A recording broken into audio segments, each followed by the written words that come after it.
ఒక అశోక్ అని ఒక నిరుద్యోగులకు అత్యంత ప్రీతిపాత్రమైన వ్యక్తి, అతను కూడా ఆమరణ నిరాకరణ చేస్తున్నాడు. అతని ఇంటి చుట్టూ కూడా పోలీసులు ఉన్నారు. ఆ విషయాన్ని కూడా బయటికి రానివ్వడం లేదు.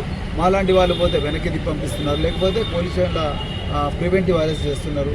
అంటే అంతా సభ్యంగానే ఉంది, ఏం జరగడం లేదనే చూపించడం కోసం ప్రయత్నం చేస్తుంది ప్రభుత్వం. కానీ అట్లా లేదు.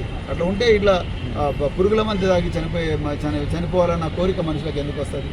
సో అంతా సభ్యంగా లేదు. ముఖ్యమంత్రి గారు పూర్తిగా విస్మరించారు ఈ రాష్ట్రంలో శాంతి భద్రతలు చాలా ఘోరంగా ఉన్నాయి. ఒక్కరోజే 5-6 మర్డర్లు అవుతున్నాయి. సో అంతకన్నా ఇంకా ఘోరాలు జరుగుతున్నాయి. ఆ చిన్నారుల మీద అత్యాచారాలు జరుగుతున్నాయి. వాటి మీద ఫాస్ట్ ట్రాక్ కోర్టులు కూడా పెట్టలేని పరిస్థితిలో ఈ ప్రభుత్వం ఉన్నది. ఇంకా గూండాగిరిగా కాంగ్రెస్ వాళ్ళు అయితే విచ్చలవిడిగా గూండాగిరి చేస్తూ ఉన్నారు. పట్టపగలే గుర్పగడ్డలు తీసుకొని కొడుతూ ఉంటే పోలీసు వాళ్ళు ప్రేక్షక పాత్ర చేస్తూ ఉన్నారు. దానందరికీ కారణం ఏంటంటే ముఖ్యమంత్రి గారికి రాష్ట్రంలో శాంతి భద్రత మీద ఏమాత్రం శ్రద్ధ లేదు. రాష్ట్రానికి హోంమంత్రి లేదు. అందుకొచ్చి ఇప్పుడు శ్రీరాముల శ్రీను గారి కుటుంబాన్ని ఆదుకోవాలి, ఆయన బతికించాలి.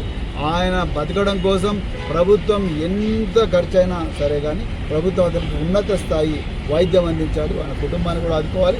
అదేవిధంగా ఈ వేధింపులకు కారకులైన ఆ సిఐ కానీ, ఆ ఎస్ఐ, ఆ కానిస్టేబుల్ కానీ ఎవరైనా వాళ్ళందరి మీద చర్యలు కూడా డిపార్ట్మెంట్ పరంగా చర్యలు తీసుకోవాలి. వాళ్ళని వెంటనే సస్పెండ్ చేయాలి.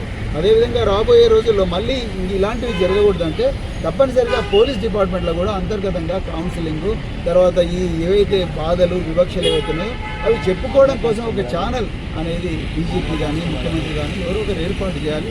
లేకపోతే ఇవన్నీ చెప్పుకోలేక పోలీస్ డిపార్ట్మెంట్లో ఏంటంటే యూనిఫామ్ వేసుకొని ఉంటారు. యూనిఫామ్ వేసుకుంటే మనమే అందరినీ రక్షించాలనో మన బాధలు ఎవరు చెప్పుకోవడం అని చెప్పి అందరి ముందర పోయి ఏడవలేరు.